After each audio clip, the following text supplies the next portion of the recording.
বিসমিল্লাহ রহমানির রাহিম। আলহামদুলিল্লাহ। কেমন আছেন সবাই বন্ধুরা? আমরা একটু ভালো থেকে আপনাদের মাঝে চলে আসলাম ইনশাল্লাহ। আমিও ভালো আছি। তো বন্ধুরা, আমার একটা ভাবি ছেলেকে বাহিরে আচার পাঠাবে, তার কারণে আমাকে ডেকে নিয়ে আসছে। সে আচার বানিয়ে নিব আমার হাত থেকে। তো যে যেখানে আছেন নিরাপদে এবং সুস্থ আছেন সবাইকে ওয়েলকাম জানিয়ে আর একটা নতুন কুকিং ব্লগে চলে আসলাম বন্ধুরা। আর দুজন হলে যে কত সুবিধা হয় আজকে সেটা বুঝতে পারলাম, বা আপনারাও বুঝতে পারবেন। সরি গো, আমি পাতাল করে ধরি নাই, খাড়া করে ধরছি। যাই হোক, তো বন্ধুরা, আমি এই যে জিরা, ধনা এগুলো, তারপর পাঁচফোড়ন ভেজে নিলাম। তারপরে সরিষা, এই এলাচ, কালো ফল এগুলোও ভেজে নিচ্ছি। ওখানে তেজপাতা আর দারচিনিটাও নিয়েছিলাম। যাই হোক, সেটাও বলবো, বা আরও লাগবে একটু সেটাও দেখাবো। আর এই যা হচ্ছে আপনার কালাই জিরা, এটা আলাদা করে নিচ্ছি কারণ এটা বেশি জাল করার প্রয়োজন হয় না। এই যে এখানে আর একটু দারচিনি নিয়ে নিয়েছি 4-5 টুকরো। এগুলো তেলে নিলে, সাথে ডলিয়ে নিলে বা সাথে একটু দিয়ে দিলে খুবই সুন্দর লাগে। তো বন্ধুরা, এই যে মরিচগুলো ভালো করে আরো ভেজে নিচ্ছি। পাতিলে ভেজে নিয়েছিলাম, ওগুলো দিয়ে হয় নাই। চিনি ফ্লেক্স বা চাট মশলাটা অনেক বেশি লাগবে, যেহেতু দূরের রাষ্ট্রে যাবে মালয়েশিয়ার বুকে, তাই জন্য আরো সুন্দর করে পারফেক্ট করে বানাইতে হবে। দোষে যেন খেয়ে চেটেপুটে খেয়ে নেয় এবং প্রশংসা করে। ইনশাল্লাহ আল্লাহর রহমতে আমি আচারে কখনো ফেল করি নাই, পাস করছি। বিভিন্ন রান্নাতে নিজের প্রশংসা নিজে করব না, ওনারা খেয়ে ভালো লাগছে বিধায় ডাকে নিয়ে গিয়েছে আমারে বানিয়ে নেওয়ার জন্য। তো যাই হোক, এগুলো ভেজে আলাদা করে ঢেলে রেখে দিলাম পাত্রে। তারপরে চলে আসলাম, পেঁয়াজ ভেজে নিচ্ছি আমি। আমার পেঁয়াজের বেরেস্তার প্রয়োজন, এই জন্য আমি সরিষার তেলে ভেজে নিচ্ছি। দেখতে থাকেন বন্ধুরা। আর লবণটাও কিন্তু আমি ভেজে নিয়ে ঢেলে নিয়েছি, সেটাও কিন্তু দেখাইলাম। তো বন্ধুরা, খুব সুন্দর করে ভেজে নিচ্ছি। আর আচারের সর্বক্ষণের বটি হচ্ছে আপনার সরিষার তেল। আর আপনারা বলেছেন যে আপনার ভিনেগার ছাড়া সারা বছর কিভাবে আচার সংরক্ষণ করে রাখা যায় তার একটা ভিডিও দিতে। আজকে আমি আপনাদের উদ্দেশ্যে এই ভিডিওটা নিয়ে আসলাম। এই যে আমার বেরেস্তা হয়ে গিয়েছে, আমি উঠায় নিলাম। তো বন্ধুরা, হাতে ক্যামেরা ধরে কাজটা করে নিচ্ছি, আমি ক্যামেরাম্যান হয়েছি। তো যাই হোক, তারপরে যে সামান্য নুন হলুদে ভিজে রেখে দিয়েছিলাম কেটে, এবং ডালাতে করে উঠায় নিয়ে ঝরঝরে করে নিয়েছি যাতে যেন পানি না থাকে। তো ইনশাল্লাহ পানি নাই, ঝরিয়ে গিয়েছে, শুকনো হয়েছে। আর হলুদ গুঁড়ো আর একটু দিব, যেহেতু কালারটা আসে নাই, পানিতে উঠায় গিয়েছে।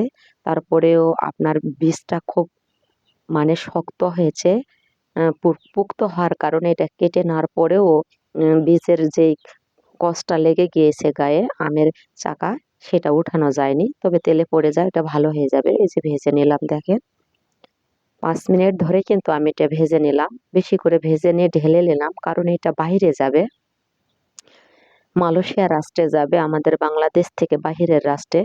এই জন্য এটা আরো সুন্দর করে ভেজে নিলাম, যাতে নিয়ে যাওয়ার পরেও কোনো সমস্যা না হয়। নিয়ে যাওয়ার কেন, আমি ভিনেগার ছাড়া সারা বছরে এটা ভেজে নিয়ে রেখে দেবো, 2-4-5 বছরও নষ্ট হবে না। যদি আমার টিপসটা ফলো করে আপনারাও বান, আপনাদেরও নষ্ট হবে না। রোদে দেওয়ার ঝামেলা ছাড়াই কিন্তু আমি এই কাজটা করে নিব। আপনারা এটুকুই বলেছেন, রোদে দেওয়ার ঝামেলা ছাড়া, সিরকা বা ভিনেগার দেওয়া ছাড়া রেসিপি, তাই জন্যই আমি এটা দিলাম। সবারই ভালো লাগবে, এবং বরের মন জয় করার জন্য মার্কেট করার টাকার প্রয়োজন হলে অবশ্যই এই আচারটা বানায়ে খাওয়াবেন, তাহলে বর ফিদা হয়ে যাবে। তো যাই হোক বন্ধুরা, আমি কিন্তু ধনেটা আস্ত ভেজে নিলাম সরিষার তেল দিয়ে। তারপরে কিন্তু বাটা মশলাটা দিয়ে দিলাম, তারপরে লঙ্কার গুঁড়ো দিয়ে দিলাম কালার সৌন্দর্য আসার জন্য। তারপরে সামান্য পরিমাণ পানি দিলাম। আর পানিটা শেষ করে দিয়ে কিন্তু আমি চিনিটা তালানি করে নিব। জাস্ট এই যে পানি নাই, সেক্ষেত্রে আমি চিনিটা তালানি করে নিলাম। চিনিটা তালানি করে নিলে কি হবে, পানিটা কম আসবে, আম থেকে খুব পর্যাপ্ত পরিমাণ পানি বের হবে না। এই জন্যই কিন্তু আমি এভাবে করে নিলাম। আর এটা একটু হিট পালে গলিয়ে যাবে। যদি একটু কালার নিয়ে আসার জন্য এভাবে করে নেন, একটু কেন পারফেক্টলি কালার আসবে। মনে করবেন না যে তিতা হবে, না কখনোই হবে না। কালার আসার পরে সামান্য পরিমাণ পানিটা দিয়ে চিনিটা পুরোটাই গলে নেবেন। দেখেন কতটা পারফেক্ট কালার চলে এসেছে। আর এই যে লঙ্কা গুঁড়োটা হচ্ছে কাসুন্দি লঙ্কা গুঁড়ো, লাল লঙ্কার ঝাল, এই জন্যই এটা পারফেক্টলি কালার চলে এসেছে, খুবই সুন্দর হয়েছে। ভাবিটা বলতিছে যে খুবই কি যেন বললাম আমারে, তো বললাম আপনি দেখতে থাকেন, আপনি শিখে নেন, পরে বানায় নেবেন, আমার আর প্রয়োজন হবে না, দেখতেও হবে না। তো যাই হোক, বলছে যে খুব সুন্দর একটা কালার আসছে আর গন্ধ বের হয়েছে, মোমো করতেছে। পরে বুঝতে পারলাম এই কথাটা। তো কাজে ব্যস্ত থাকলে কোথায় কে কি বললো এটা কান আমি দেই না, শুধু রান্নাটাই ফলো করি যাতে যেন আরো সুন্দর হয়, আপনারা বুঝতে পারেন, পারফেক্টলি বানাইতে পারেন ইনশাল্লাহ।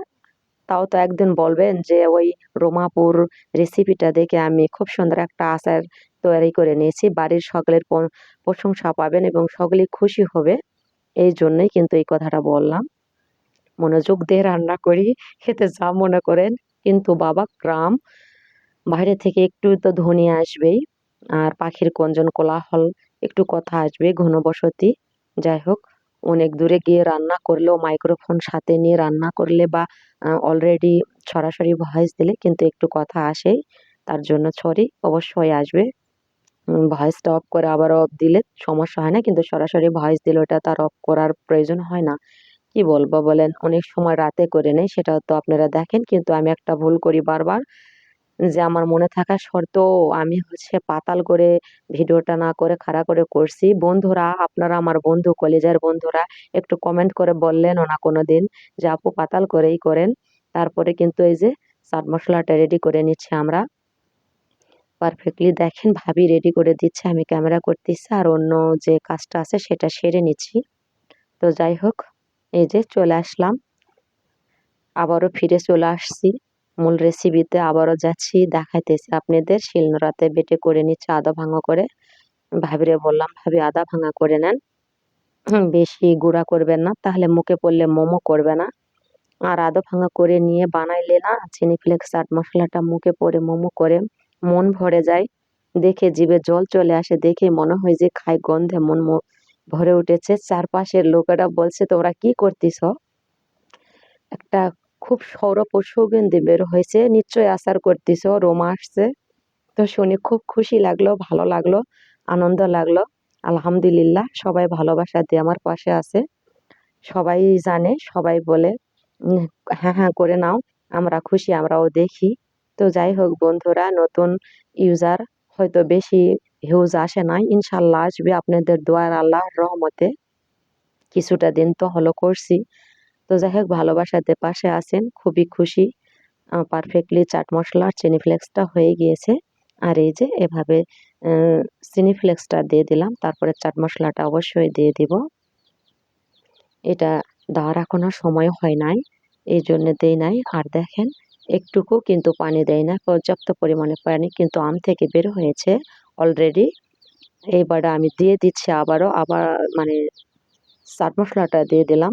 অনেক পানি কমিয়ে গিয়েছে, পোড়াতে মনে হচ্ছে অনেকগুলো পানি, না অনেকগুলো আম, তাই এরম হচ্ছে, বোঝা যাচ্ছে। তো দেখেন কত পারফেক্টলি উপরে সুন্দর হয়ে ভেসে আছে। আর এই যে আমের পাঁজু মানে অনেকগুলো পেঁয়াজের প্রয়োজন, আর আম পেঁজুতে আমের প্রয়োজন তো হয়। আমি বাইরে যাবে দেখেই নতুন ইউনিক রেসিপিটা করে নিলাম। আর বেরেস্তাটা কিন্তু অবশ্যই আমি গুঁড়ো করে দিয়ে দিলাম আর রেখে দিলাম। আচার হওয়ার শেষের দিকে এই বেরেস্তাটা আর চিনিফ্লেক্স, সরি চিনিফ্লেক্সটা আর দেওয়ার প্রয়োজন হবে না মনে হয়, তবে চিনিফ্লেক্স চাট মশলাটা দিয়ে দিব। তো বন্ধুরা, দেখেন এই যে আর কোনো পানি নেই, তেল ছেড়ে দিয়েছে। আবারও তেল দিতে হবে, অবশ্যই তেলে ভেজে রেখে দিলে সারা বছর থাকবে, কেন 5-7 বছরও নষ্ট হবে না। রোদে দেওয়ার কোনো ঝামেলারই প্রয়োজন নাই।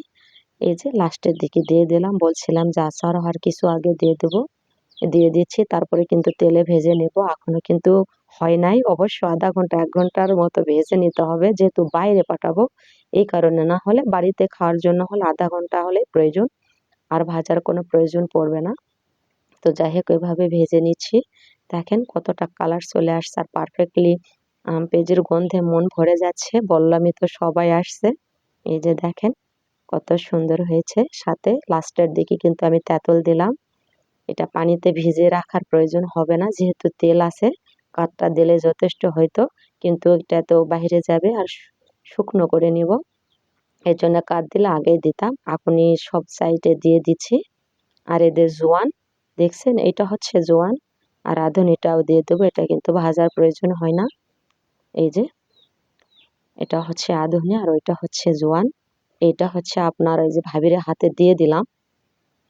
এটা তেলে ভেজে নেব, এই কারণেই হচ্ছে আপনার কাঁচাটায় দিয়ে দিলাম। আর এই যে সরিষার তেল, সবচেয়ে বড় প্রিয় জিনিসটা হচ্ছে আচারের পুর সরিষার তেল। আর সরিষার তেল দিয়ে আচার বানাইলে না মন ভরে যাবে, দেখে জিভে জল আসবে বন্ধুরা, আপনাদের দিতে পারবো না গো, সরি। তো দেখেন এটা আধা ঘন্টা বা 1 ঘন্টা ভেজে নেব, এর কারণ বাহিরে যাবে মালয়েশিয়ার বুকে। বললামই তো ফার্স্টে যে দেশের বাহিরে পাঠাবো, এটা ওই ভাবির ছেলেকে দিবে, এই কারণে বেশিক্ষণ ধরে ভেজে নেব। আর আপনারা যদি বাড়িতে রাখেন তাহলে অত ভাজার প্রয়োজন হবে না। আপনারা দেখে শুনে বুঝে ভেজে নেবেন, যাতে নষ্ট না হয়ে যায়। যাতে 1 ঘন্টা ভাজতে লাগুক বা আধা ঘন্টা, তিতা হবে না, কিচ্ছু হবে না, শুধু অনবরত নাড়তে হবে। একটু পরিশ্রম করে নিলে কিন্তু সুস্বাদু এই আচারটা খেতে পারবেন, টক ঝাল মিষ্টি খুবই ভালো লাগবে।